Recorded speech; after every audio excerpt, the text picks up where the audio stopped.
Brought to you by Agilus Diagnostics. Health test की बात आती है तो मैं भरोसा करता हूँ India largest diagnostics company Agilus diagnostics. खुद को टेस्ट करते रहो। तो आदाब, नमस्कार, गुड इवनिंग, सत श्रीकाल। एक बार फिर आप तमाम लोगों का स्वागत है क्राइम तक की कहानी के इस एपिसोड में। उम्मीद है पूरी फैमिली अच्छी होगी, अपना और अपनों का ख्याल रख रही होगी। 11 नवंबर की बात है, मंडे का दिन, मतलब अब से 3 दिन पहले रात के करीब 8:15 बजे थे। इटावा रेलवे स्टेशन से पहले और उस वक्त करीब 8:20 8:25 पे एक ट्रेन आनी थी इटावा रेलवे स्टेशन पर, जिसे रुकनी थी। मरुधर एक्सप्रेस इस ट्रेन का नाम था। ट्रेन धीरे धीरे इटावा रेलवे स्टेशन की तरफ जब बढ़ रही थी, तभी आगे ड्राइवर को पटरी पर कुछ दिखाई देता है।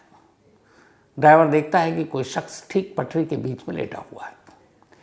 अब ट्रेन की रफ्तार इतनी थी और वो दूरी इतनी कम जहाँ पे वो शख्स लेटा था कि ब्रेक मारने के बावजूद ये मुमकिन नहीं था कि गाड़ी जो लेटा हुआ शख्स है उससे पहले ही रुक जाए। फिर भी गाड़ी के ड्राइवर ने उसे देखा और पूरी तरह से ब्रेक मारा, लेकिन उस ब्रेक के मारने के बावजूद वो ट्रेन उस पटरी पर लेटे हुए शख्स के ऊपर से गुजर जाती है। उस ट्रेन में कुल 7 डब्बे थे, 7 बोगी, और इंजन मिला दें तो 8। इंजन समेत कुल 7 डब्बे या 7 बोगी उस जगह से गुजर जाती है जिस जगह पर रात के अंधेरे में एक शख्स लेटा हुआ था, लेकिन इंजन की रोशनी और पटरी के किनारे लगे बल्ब की वजह से ड्राइवर ने उसे देख लिया था। अब ब्रेक मार चुका था ड्राइवर। जब वो गाड़ी आगे पहुंचती है स्टेशन से पहले ही, अब गाड़ी जाकर पूरी तरह से रुक जाती है। ड्राइवर फौरन नीचे कूदता है और पीछे की तरफ भागता है। वहां जाकर देखता है वो शख्स अब भी पटरी के बीच में लेटा हुआ है। ड्राइवर और तब तक कुछ और लोग आगे उसे पटरी की तरफ से बाहर निकालते हैं। इस दौरान में कुछ लोग रेलवे पुलिस को फ़ोन कर देते हैं। अब रेलवे पुलिस भी मौके पर पहुंच गई। इधर स्टेशन पर यह था कि इस गाड़ी को प्लेटफॉर्म पर रुकना था, सिग्नल ग्रीन था, उसके बावजूद ये ट्रेन पहले रुक गई। तो स्टेशन पर भी हड़कंप मचा हुआ था कि क्या बात हुई। लेकिन इन तमाम चीज़ों के बीच में उस शख्स को जब बाहर निकाला गया, रेलवे पुलिस आ गई, उसके बाद वो उसे अपने साथ ले गई और फिर से ये ट्रेन अब इटावा रेलवे स्टेशन पर जाकर रुकती है जहाँ इसे पहले रुकना था। अब जो शख्स पटरी के बीचों बीच लेटा हुआ था, आरपीएफ उससे पूछताछ करती है। फिर वो पूरी कहानी सुनाता है। एक कहानी जो दिल को कचोट देने वाली कहानी है। कहानी एक ऐसे कातिल की जो करीब 15 घंटे पहले अपने हाथों से 4 कत्ल करके आया था और अब खुद मौत को गले लगाना था, लेकिन उसके हिस्से में मौत भी नहीं आई। इस शख्स का नाम महेश शर्मा है, कारोबारी बल्कि मुकेश शर्मा। ये एक जौहरी है, ये कहें कि सर्राफा कारोबारी है। इसका काम ये था कि इटावा का रहने वाला दिल्ली आता और दिल्ली से ये जवाहरात खरीद कर थोक में ले जाता और इटावा के अलग अलग जौहरियों को उसे बेचा करता था। एक तरह से होलसेल का इसका काम था। काम वाम ठीक चल रहा था। 2000 में इसकी पहली शादी हुई थी, लेकिन शादी के साल भर बाद एक बेटी हुई और उसके बाद पता चला कि बीवी को कैंसर है। 2003 में बीवी की मौत हो गई। अब बच्ची छोटी थी, लगभग 2 साल की। परिवार वालों ने कहा कि छोटी बच्ची है, पूरी ज़िंदगी पड़ी है, क्या करोगे, दूसरी शादी कर लो। तब मुकेश ने फिर रेखा नाम की एक महिला से, एक लड़की से दूसरी शादी की। उम्र भी कम थी। शादी के बाद रेखा और मुकेश और उनकी जो पहली बेटी हुई थी, पहली पत्नी से भव्या, तीनों खुश थे। धीरे धीरे वक्त बीता। मुकेश को फिर रेखा से 2 और बच्चे हुए, एक बेटी और एक बेटा। दूसरी बेटी का नाम काव्या और बेटे का नाम अभिष्ट रखा। अब धीरे धीरे वक्त बीता। मुकेश का काम ठीक ठाक चल रहा था। बेटी बड़ी हो रही थी। 12वीं के बाद मुकेश ने अपनी बड़ी बेटी को दिल्ली भेज दिया। दिल्ली यूनिवर्सिटी में बीकॉम की वो पढ़ाई कर रही थी। छोटी बेटी 12th कर रही थी इटावा से। बेटा भी 10 साल का। बड़ी बेटी 22 की, छोटी बेटी 16 साल की और सबसे छोटा बेटा 10 साल का था। वो इटावा के स्कूल में पढ़ाई कर रहा था। परिवार पूरा ठीक ठाक था। बड़ी बेटी जो कि दिल्ली यूनिवर्सिटी में पढ़ रही थी, यहीं हॉस्टल में रहती थी। पर अभी दिवाली का वक्त है, 31 अक्टूबर को दिवाली थी, तो पूरा परिवार इकट्ठा था। और भव्या भी, जो मुकेश की पहली पत्नी से जो बेटी हुई थी, वो भी अपने माँ बाप और अपने भाइयों के साथ दिवाली मनाने के लिए इटावा पहुंची थी। सब कुछ ठीक चल रहा था। तो फिर 11 नवंबर को अचानक मुकेश रेलवे की पटरी पर जाकर क्यों लेटा? जब ये पूरी कहानी सामने आई तो कहानी सामने आई 10 नवंबर की रात से, संडे का दिन था। मुकेश ने जो कहानी पुलिस को बताई और पटरी पर लेटने से पहले उसने एक इटावा के ही पुलिस अफसर के मोबाइल पर एक पन्ने का एक नोट भेजा, जो एक तरह से मौत से पहले का नोट था। और साथ ही उसने अपनी बीवी के मोबाइल पर 3 स्टेटस लगाई, 3 बल्कि 4 स्टेटस लगाई। 3 में पूरे परिवार की तस्वीर थी, उसकी पत्नी की, दोनों बेटियों की और एक बेटे की। और चौथे स्टेटस में सिर्फ एक टेक्स्ट लिखा उसने, और लिखा कि अब ये सब खत्म हो चुके हैं। और एक पन्ने का एक नोट, आखिरी नोट उसने इटावा पुलिस को भेज दिया था। ये सब करने से पहले उसने एक और काम किया। उसने 112 112 नंबर डायल करके पुलिस को फ़ोन किया और कहा कि वो इटावा के इस मोहल्ले में पहुंचे, वहाँ एक घर है, उस घर के अंदर 4 लाशें पड़ी हैं। अब ये सारी कहानी किश्तों में आ रही थी। पुलिस पहुंची, आरपीएफ रेलवे पुलिस से मुकेश को अपने साथ ले गई। अब उसने उससे पूछताछ शुरू की। इधर पुलिस की एक टीम बताए हुए पते के हिसाब से घर पहुंचती है, लेकिन पुलिस पहुंचती उससे पहले ही पूरा मोहल्ला उस घर के आगे इकट्ठा हो गया था। और उसकी वजह थी एक, जो मुकेश की बीवी रेखा का मोबाइल नंबर था, उसके ऊपर 4 स्टेटस थे और उस स्टेटस में 3 में तस्वीर रेखा और उसके 3 बच्चों की, और आखिरी लाइन की, ये सब खत्म हो चुके हैं। तो पूरा परिवार, चूँकि रेखा के दोस्त पड़ोसी हर एक के पास मोबाइल नंबर होता, आजकल कोई स्टेटस लगाता है फ़ौरन आप देख सकते हैं। तो रिश्तेदारों ने, पड़ोसियों ने ये स्टेटस पढ़ा और वो चौंक गए कि ये क्या है, ये सब खत्म कैसे हो गए। तो पड़ोसी भागे घर की तरफ, देखा तो मुकेश और रेखा के घर के बाहर दरवाजे पर ताला लगा हुआ है। अब उन्हें और भी फिक्र हुई, स्टेटस पे ऐसा लिखा, फिर उन्हें लगा पता नहीं ये लोग कहाँ गए। तब तक मुकेश और रेखा के रिश्तेदार भी उस घर तक पहुंच चुके थे। तो देखा कि वहाँ ताला लगा हुआ है, उन्हें भी कुछ समझ में नहीं आया। अब इस दौरान में 112 नंबर पर कॉल जा चुका था, एक पुलिस अफसर को एक नोट भेजा जा चुका था। तो अब पुलिस की टीम भी पहुंच चुकी थी 11 नवंबर की देर रात। अब पुलिस की टीम, पड़ोसी, मोहल्ले वाले, रिश्तेदार सभी मुकेश और रेखा के घर के बाहर इकट्ठा है। पूरी भीड़ लग गई, तमाम तरह की बातें हो रही हैं। पुलिस के आने के बाद पुलिस ने कुछ पड़ोसियों और रिश्तेदारों को गवाह बनाते हुए घर के दरवाजे का ताला तोड़ने का फैसला किया। घर के दरवाजे का ताला टूटा, अब अंदर दाखिल होते हैं। जिसने भी अंदर का मंजर देखा, उस मंजर को देखकर ही उनकी चीखें निकल गईं। घर के अंदर 2 अलग अलग कमरों में कुल 4 लाशें पड़ी थी, जैसा कि उस टेक्स्ट में लिखा था, जैसा कि उस नोट में लिखा था। एक कमरे में रेखा के साथ भव्या, उसकी बड़ी बेटी, छोटी बेटी काव्या, इन तीनों की लाशें थी। तीनों के गले में रस्सी का फंदा था। इसके बाद दूसरे कमरे में एक और लाश पड़ी थी, और वो थी इस घर के सबसे छोटे बेटे अभिष्ट की लाश, 10 साल की उम्र। मुंह से झाग निकल रहा था, लाशें बिस्तर पर पड़ी थी। आनन फानन में पुलिस की टीम उन लाशों को अस्पताल भेजती है। इधर रेलवे पुलिस के बाद अब मुकेश इटावा पुलिस के शिकंजे में था, उससे पूछताछ होती है। और फिर इसके बाद मुकेश पिछले 1 साल की पूरी कहानी सिलसिलावार सुनाता है। उसने बताया कि जब उसकी पहली बीवी की मौत हुई तो वो टूट गया था, लेकिन फिर भी घर वालों ने कहा उसने दूसरी शादी की, पर वो अपनी एक बेटी की वजह से दूसरी शादी करना नहीं चाहता था, लेकिन शादी की। पर दूसरी बीवी भी बहुत अच्छी मिली रेखा, उसने बड़ी बेटी भव्या को भी अपनी बेटी माना। फिर 2 और बच्चे हुए, तीनों जो भाई बहन थे उनमें ही बहुत प्यार था। कभी भी रेखा ने भव्या को सौतेली माँ होने का एहसास नहीं दिलाया। कारोबार भी ठीक चल रहा था, ज़िंदगी भी ठीक चल रही थी। लेकिन फिर अचानक कुछ ऐसा हुआ कि इसी कारोबार के सिलसिले में कुछ रिश्तेदारों ने उनसे पैसे लिए और अब वो पैसे लौटा नहीं रहे थे। ये रकम 15 से ज़्यादा लाख रुपए की थी। कुछ के पास 15 लाख, कुछ के पास कुछ और।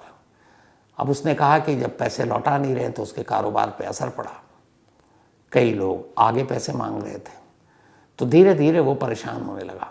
उसे लगा कि जब घर चलाना मुश्किल हो जाएगा, उधर जो रिश्तेदार थे वो पैसे नहीं दे रहे थे, कुछ रिश्तेदार थे जिन्होंने ज़मीन हड़प ली, तो माली हालत दिन ब दिन ख़राब होती जा रही है एक ऐसे घर की जो अब तक शान से जी रहा था। धीरे धीरे जब वक्त बीता तो फिर एक दिन मुकेश ने कहा अपनी पत्नी से, रेखा से, कि वो इस हालात का सामना कर नहीं पा रहा है, इसलिए वो चाहता है कि वो मर जाए। तो अपनी पत्नी को मैडम कहता था। उसने नोट में लिखा कि मैडम ने कहा कि तुम ऐसा मत करो, अगर तुम नहीं रहे तो फिर हम लोग किसके सहारे जिएंगे। उसे समझाया वमझाया, वो मान गया।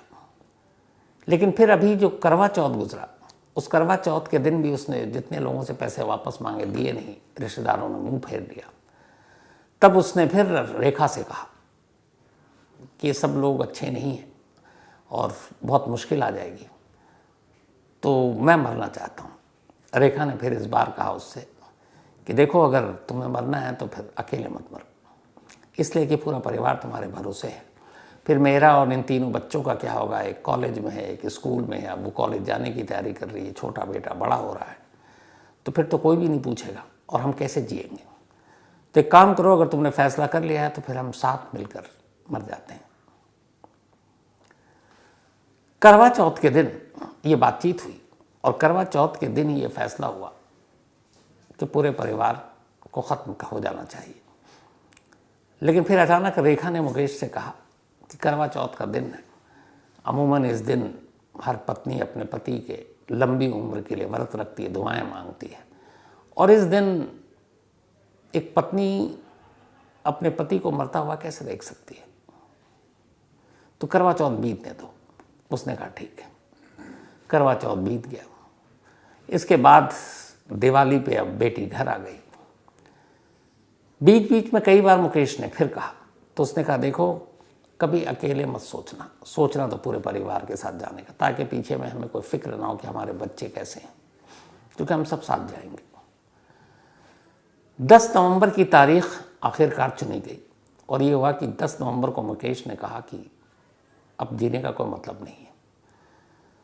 तो रेखा ने कहा ठीक है।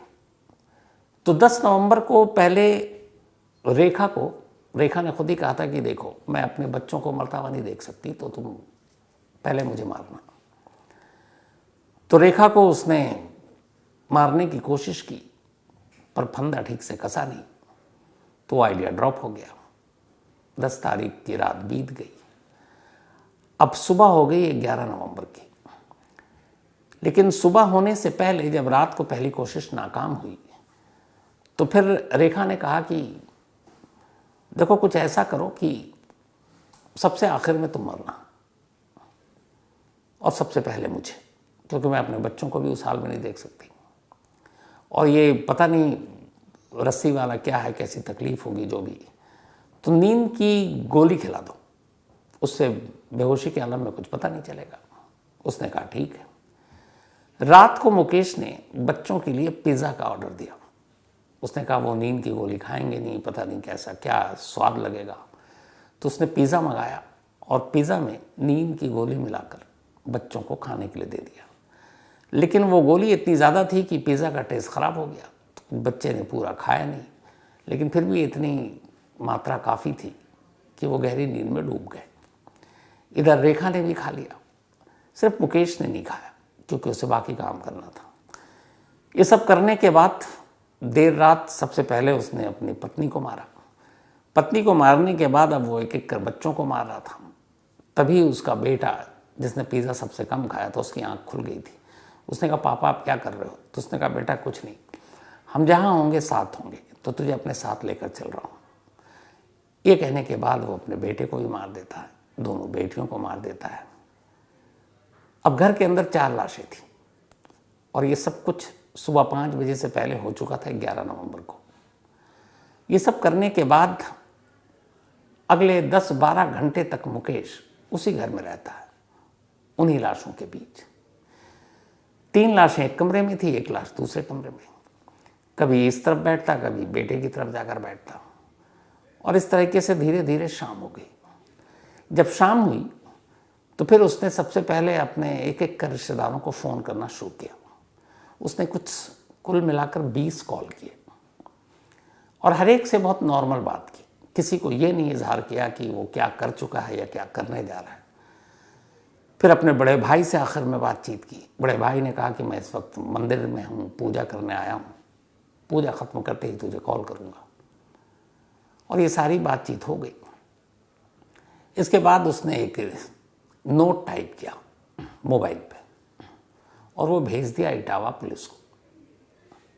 एक अफसर का नंबर था उसके पास। फिर वो घर से बाहर निकलता है, दरवाजे पर ताला लगाता है और वहाँ से सीधे इटावा रेलवे स्टेशन की तरफ जाता है।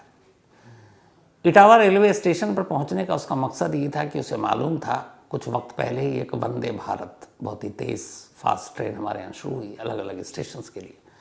तो उसे पता था कि वंदे भारत यहाँ से गुजरेगी। तो उसी वंदे भारत ट्रेन के गुजरने से पहले वो पटरी पर लेट जाएगा।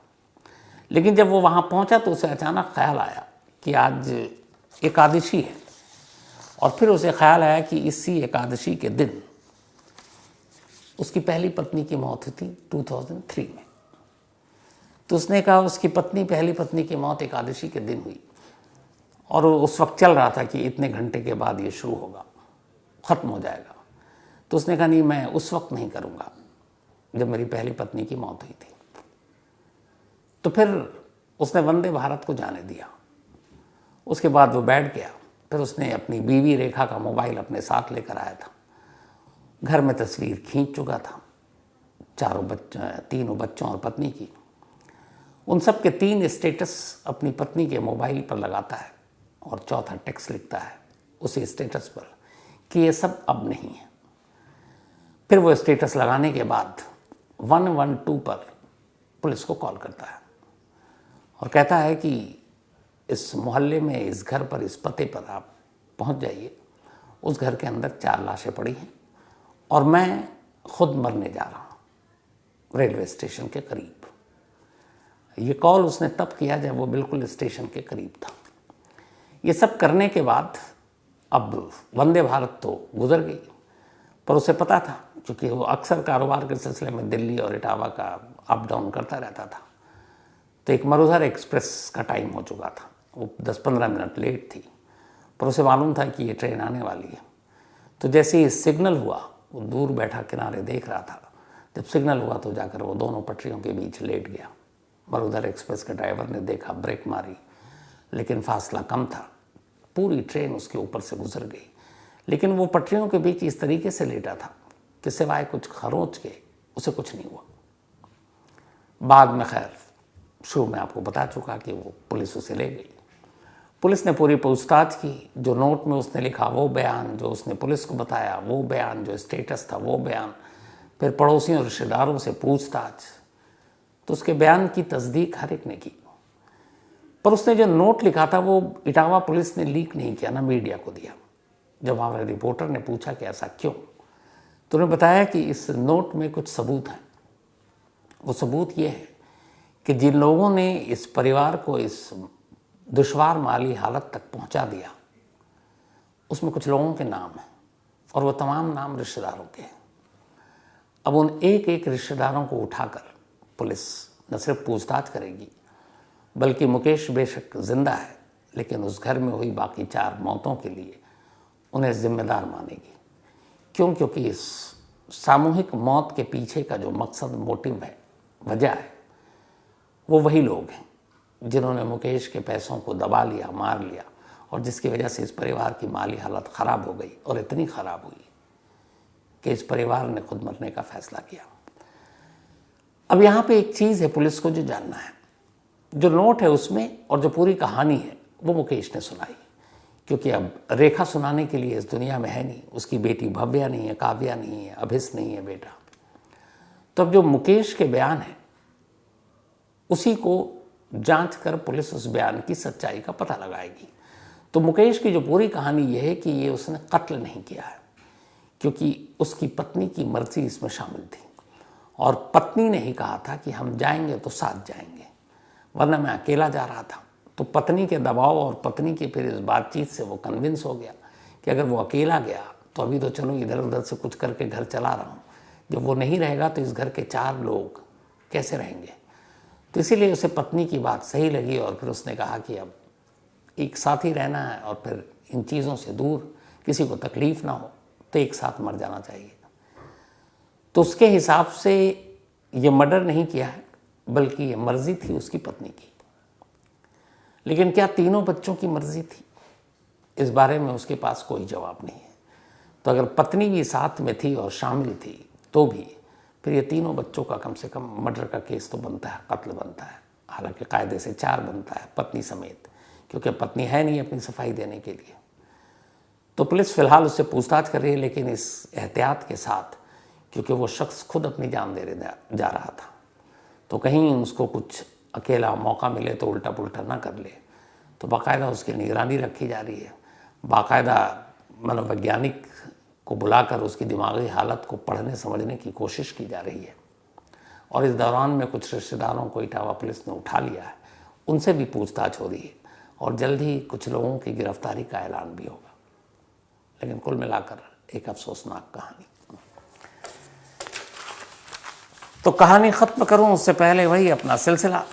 कई बार ऐसा होता है, हमारी क्राइम तक फैमिली मेंबर शिकायत करती है कि सर हमारा बर्थडे था, आपने बताया नहीं, विश नहीं किया। अब आप लोगों को एक जवाब देता हूं आज कि आप लोग शिकायत करते हैं, ठीक है। 10 नवंबर को मेरी वाइफ का बर्थडे था। अब 10 नवंबर था संडे, उससे पहले सैटरडे और फ्राइडे भी मैं जल्दी ही निकल गया था। मंडे आकर याद ही नहीं, मैंने कहा अब तो निकल गया, तो बर्थडे विश करना ही भूल गया था फैमिली मेंबर के साथ। तो 10 नवंबर को मेरी वाइफ का बर्थडे, हैप्पी बर्थडे सावी, और 4 लाइनें भेजी थी मेरी वाइफ सावी ने मुझे। आज मुझे लगता है ये लाइनें तुम्हारे लिए ज़्यादा है, मैं वापस तुम्हें ही देता हूँ। वो 4 लाइनें क्या हैं आप सुन लीजिए, आप सभी के साथ शेयर करता हूँ कि तू है तो दिल धड़कता है, तू है तो सांस आती है, तू ना तो घर घर नहीं लगता, तू है तो डर नहीं लगता। ये बड़ी अच्छी लाइन इसलिए लगी मुझे सावी की, क्योंकि पता है कि मुझे अकेले में डर लगता है और इस वक्त बीवी और बेटी दोनों यहाँ हैं नहीं, दूर हैं। तो इस बार और भी बुरा लगा बर्थडे पर हाँ ये है कि जो बेटी ने बहुत अच्छे से अपनी मम्मी का बर्थडे सेलिब्रेट किया, मनाया, मैंने तो सिर्फ वीडियो कॉल पर देखा। तो मिस यू सावी, इस बर्थडे में हम लोग साथ नहीं थे, पर अगले बर्थडे में साथ होंगे, क्योंकि तुम यहीं होगी, फिर दिल्ली में रहोगी। तो हमेशा अच्छी रहो, खुश रहो। और सच बताऊं तो मुझे लगता है कि ये जो क्राइम रिपोर्टिंग है मैं कभी कर नहीं पाता अगर तुमने साथ ना दिया होता, क्योंकि मुझे आज भी याद है कि पूरा घर तुमने संभाला और दफ्तर मैंने संभाला, अपना काम संभाला। कभी मैं इतने शूट पे बाहर कहाँ ज़्यादातर बाहर ही ट्रैवल ही करता रहा, लेकिन कभी एहसास नहीं होने दिया तुमने, क्योंकि मेरे पीछे में तुमने खुद को, चीनी को जिस तरीके से संभाला, पाला, घर को संभाला, वही वजह है कि मैं इतने खुलकर अपना काम कर सका और अब भी कर रहा हूँ। तो थैंक यू सो मच हर एक चीज़ के लिए जो तुमने मुझे दी। Happy birthday once again. इसके अलावा आज आभा श्रीवास्तव जी, इनका भी जन्मदिन है, तो हैप्पी बर्थडे आभा जी। और ये गौरव श्रीवास्तव जी की मम्मी है। साथ ही निशांत सिंह का भी बर्थडे है, तो हैप्पी बर्थडे निशांत। और ये अपने फादर को थैंक यू भी बोलिएगा आप निशांत। गुरजंत सिंह जी का भी बर्थडे है, तो हैप्पी बर्थडे गुरजंत सिंह जी। और ये सुमैल सिंह एंड सिमरत कौर ने भेजा है, ये गुरजंत सिंह के बेटे और बहू हैं। आभा सिंह, इनका भी बर्थडे है, तो हैप्पी बर्थडे आभा जी। और ये डॉक्टर गौरव सिंह की वाइफ हैं। कल्पना, इनका भी जन्मदिन है, हैप्पी बर्थडे कल्पना। और ये अचल श्रीवास्तव की सिस्टर हैं। साथ ही कामरान अली, इनका भी आज बर्थडे है, तो हैप्पी बर्थडे कामरान। और ये गुफरान अली के ब्रदर हैं। साथ ही आज संदीप सपालिगा, इनके पेरेंट्स की मैरिज एनिवर्सरी है। तो संदीप भाई, आपके पेरेंट्स को पूरी क्राइम तक फैमिली मेंबर की तरफ से हैप्पी मैरिज एनिवर्सरी। दोनों हमेशा अच्छे रहें, ऊपर वाला लंबी उम्र दे। इसके अलावा Mannat Siddiqui and Mohammad Saddam, thank you so much आपके मेल के लिए सद्दाम। लवजीत शिरा, इन्होंने कहानी की फरमाइश की है। Shankar Rajput, thank you so much आपके मेल के लिए। गुलविश, थैंक यू सो मच गुलविश, और जल्दी आपकी पसंद की कहानी सुनाता हूँ। और इसके अलावा Ram Narayan, thank you so much Ram Narayan साहब, और पक्का कभी मौका मिला और हैदराबाद आऊँगा तो आपसे ज़रूर मिलूँगा। तो कहानी में आज इतना ही। अब आपसे मुलाकात होगी कल रात 9 बजे किसी नई कहानी के साथ। तब तक अपना और अपनों का ख्याल रखिएगा। Thank you very much.